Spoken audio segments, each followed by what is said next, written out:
Hi, I'm Storm. And I'm Mike. And we are from a brands group. What are we talking about today, Storm? Today we are talking about these two different types of Unistruts we have.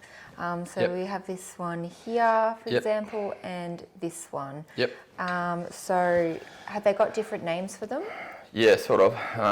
Basically, so I'll describe this one. So the brand name for this one has been in the past, the original company that probably patented it and made it was Unistrut. Mm-hmm. So I think they have always called it Unistrut Bracing. Now, or some people call it Channel. Now this one, so that one's galvanised steel, and that has a whole lot of different accessories that go with it. Mm-hmm. We'll get onto those later. This one has normally been called channel ribbing, and this one's aluminium.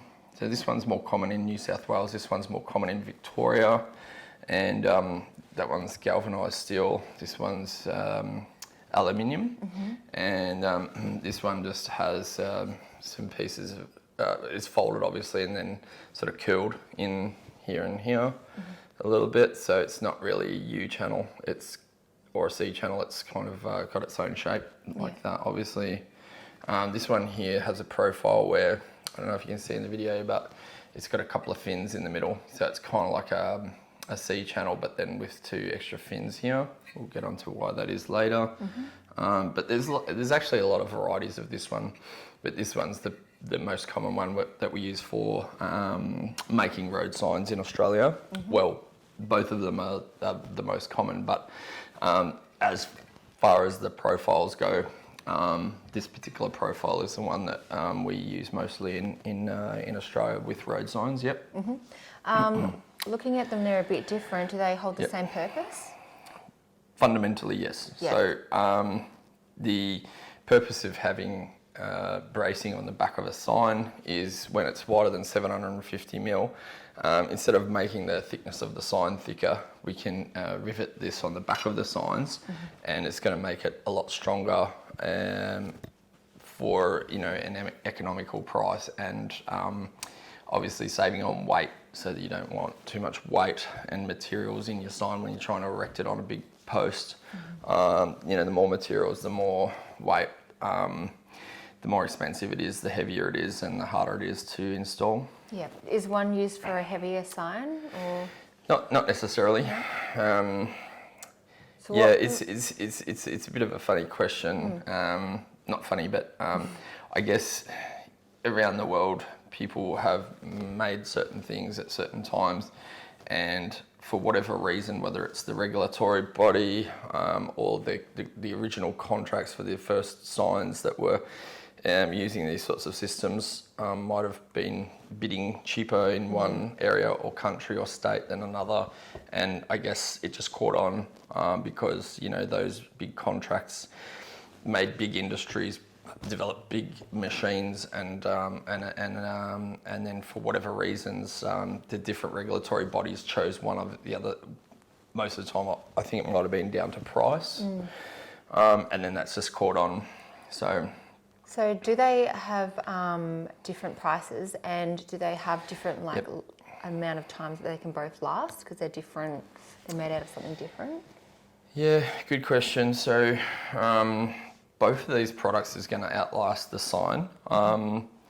So I wouldn't worry too much about the longevity or the durability. So both are great for the outdoors, both very strong and durable.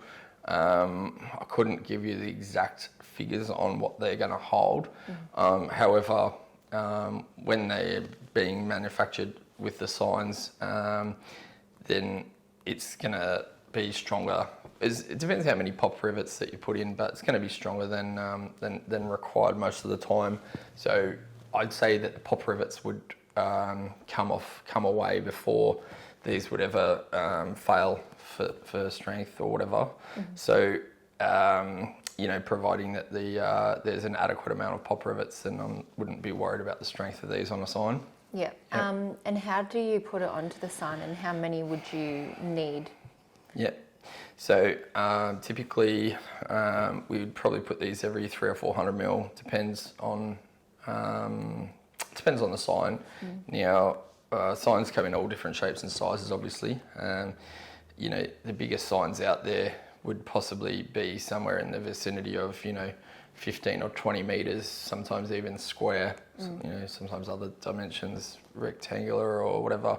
But I guess you don't really notice how big a sign is until on the side of a freeway, for example, until you actually go up and look at it or install it or something. When you're right next to it, they can be very, very big. And by making a modular system with these sorts of strut channels, then we are able to put pieces of sign material either beside each other or one on top of each other to just then continually make them bigger and bigger. We can put some videos. We can put some photos up on this video to sort of show some of the bigger signs that we've had to make and install in the past, where, as you can see from the photos, they can just be absolutely ginormous, and driving along you'd have no idea how big they are. But by having this system, we are able to construct a sign that's infinitely big. How does it attach to the sign? So when we're manufacturing, we would normally drill holes in the sign material, which is normally aluminium, and we would drill those holes so many times per meter, and then the holes would go through the sheet metal and through these pieces of channel bracing, and then we would pop rivet them, and then we would put a sign face on top over the top, and we'd normally want it to be flush, so that you would have no idea that those rivets are there or that this bracing's on the back unless you went up and inspected the sign, because normally the sign face would be nice and smooth with no visible fixings on the front. Yeah, and are they sold individually? Yeah, so typically we sell by the length. Lengths can come in 3 and 6 meters. Now, for shipping purposes, once we get over 3 meters, it becomes horribly expensive to ship things. So sometimes we'll cut them up for the customer. Obviously, if we're going to cut it up to less than 3 meters, we sometimes even have the customer give us a list of the lengths that they want, and then we'll cut them to those lengths. I think on our website you can actually automate it. So say, for example, if this length of material of bracing was in 6 metre length, if someone wants to cut at 1.2 metres, they might say, can I have 5 lengths at 1.2 metres? And we'll go, that's like, 4 cuts or something, because then that would be, depends if that, 5 times 1.2 is 6 metres. So if we do 4 cuts, then that would equal 5 lengths, because that's how it works out. And you can actually choose on the listing on the website, I want this product cut 4 times and then at 1.2 meters, and then that's all built into the price, so that it'll show in your shopping cart how much that's going to cost. So there might be a cutting fee, I forget how much exactly it is, and then before we actually ship it, we can do that, and then the shipping is going to be less, obviously, so than a 6 metre length. And if they buy bundles, do they get discounts? Yeah, if you are buying bulk quantity, there's automatic bulk discounts on the website. So there's 2 different types of discounts on the website. One is trade pricing, and the other is bulk discounts, and they can be cumulative, so the discount is more if you're doing both. So if you don't already have a trade discount set up on our website, you can contact our sales team. We'd give you the appropriate trade discount, and then as long as you're logged in, you'll see your price, and then if you press the button on every product page, including this page, for this product, you'll see it says bulk discounts. You press the button, it will bring up a table, and it will show you the prices for 5 lengths, 10 lengths, 30 lengths, 50 lengths, 100 lengths. And you'll get, if you've got a trade pricing, you even get double, not double, but those would add up. Yeah. You'd get those two different discounts added up together. Yeah. Are these some brackets? Do these work with these products here? Yep. Yeah. So for the purpose of this video, I've just but I've just brought for this video 2 of the most typically common types of brackets. Now, there are probably, if not hundreds, more than 100 different brackets for these sorts of things, and different ones for different things. So just be aware that this is the aluminium style channel. This is the galvanized steel ones. You can mix, galvanized steel brackets with these, but they've all got a different profile depending on, and I'm not sure if the video shows that, but depending on the type of strut channel that you're using, depends which bracket you should use. And then there's all different size posts as well. So there's round posts, square posts. There's posts where you would use banding, which we won't get into in this video. But for the most common ones, basically, if you had a post, I probably should have had a post here. We can maybe put a picture on this video of, if, say, for example, if there was a post here, then obviously that can go each side of the post. Now we call this a saddle bracket. There's multiple different sorts of saddle brackets. So often the best priced one would come up probably first in your list if you looked up strut channel brackets or Unistrut brackets or something like that. Now, or if you want to sort by price, there is the ability to sort by price on the website so that you can see the ones that we sort of would suggest the most. Now, this particular bracket, I've just sort of threaded it while we were talking. Now, it's got a thread in one part of the bracket, so the brackets aren't identical in the one kit. You've got one bit that doesn't have a thread and one bit that does, and then the bolt goes through. Now, that's on purpose, rather than having a nut there, because oftentimes you are either on a ladder or, even hanging out of a cherry picker or, boom lift or something, and, if you've got more hands free or less awkwardness, then it's going to be a lot easier. So also, I would often use, if I've got a lot of these to do, I'd use a drill that would have an attachment for a socket, so that I could just use the drill to do these up. Because if you're doing them up with your fingers or your ratchet, it's going to take forever to do, hundreds or whatever per day. So that's a very good bracket, which we have. It's a bit unique that others would have a bolt and a nut, whereas we sell it with the thread in there. So that's a great bracket, and the brackets obviously come, as I said earlier, in all different sizes. The most common traffic sign post is 60mm outside diameter, and that bracket is the one that we sell the most of for 60mm diameter.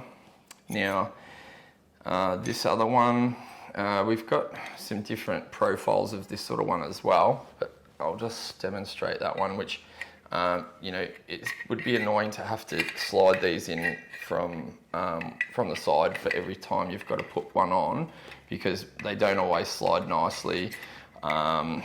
With these particular ones, if there's a rivet there, you can't slide it because it will hit the rivet.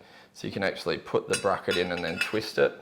So no matter where along the bracing that you're trying to install this, you can always quickly and easily just put it in and twist, which is why it's made like this. So with this one here, we can twist those in here. Again, this is one of the cheaper ones. We've got a cup head bolt here, which can go through the square hole, and then because it has the square profile on the shaft of the bolt, then that doesn't need a shifter or anything to hold the bolt on that side, and then this nut can go on here. So again, that's pretty convenient to not have to have shifter in one hand and ratchet in the other. Now, there's all different sorts of ones for these as well. So don't think that this is the only one that's available or necessarily even the best one. It comes down to personal preference and pricing, and over the years, you might find that they're a little bit different from one way or another. this one's in 2 parts, so the saddle is a 2-part saddle, whereas you can get a single bolt saddle, and then that would mean that instead of it being in 2 parts, it would just be 1 part, and then there would be a hole. We might be able to put a photo up. There'll be a hole in the bracket that has a little bend here, and then you put the thread through that and you screw the nut down onto that, which is going to be probably may or may not be easier than this one. So it just comes down to preferences, but yeah, we leave that up to the contractor, and sometimes it might come down to pricing. So yeah. Well, do all the brackets fit in both of these, or do you need to know your measurements? Yeah. So you should know the measurement of the pole. Yeah. Now, obviously, this is the one that we were using for this other steel one, so that one won't go in there at all. And probably the same thing with this one here. So, you know, that one's not going to be compatible at all with that. So. We normally say that we've been calling this one the New South Wales channel, and we've been calling these New South Wales brackets. Okay. Now, I haven't done my homework on the other states, but you know, I've seen both sorts of bracings in both states, and as far as what is the most common in those other states, I couldn't actually say off the top of my head, so it's up to the contractor that's doing it which sort that they would like to choose. So when they go on the website and say they were wanting to buy these ones, is there like a guideful way to know which brackets are going to go with it? So we call these Unistrut and Unistrut brackets, and we call these New South Wales ribbing and New South Wales brackets. Yep. Okay. So yeah, that's probably the easiest way at this stage to figure out which one's which. Yep. With the brackets, do they just come with 2 pieces and the bolts? Yeah, so it always varies, but normally we give the bolts with the brackets just because you know, you can't really use it without it. So I mean, some people might sell them separately, which I think is a bit silly. Yeah. So for us, we just send the brackets with the bolts. Yep. Yeah, and you only need 1 kit to really hold up 1 piece of these. Well, it depends. So normally you would never have just 1 piece of channel bracing or ribbing on per sign. You would have either 2, 3, 4, however many pieces it would need for that sign. So you would have them like along the post. You would have them wherever there's this horizontally meets the post, which is vertical. Yep. I don't think I've had any other questions. Is there anything else we could know about it? Probably not too much more. In the past, we've always said, because that's what Vic Roads has said, that we don't put these on a sign unless it's wider than 750mm wide, as per Vic Roads recommendations or regulation. So it's important that if it is wider than 750mm, you should use this, and you could potentially get in trouble from Vic Roads if you didn't.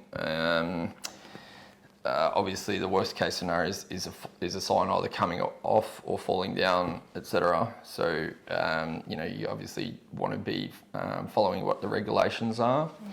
What was the other thing? I think that might be getting close to everything. If you want to buy these products, you can go to www.advancedgrip.com.au, and if you like the video, you want to see more videos like this, please hit like and subscribe. Thanks for watching. Thanks, bye. Bye.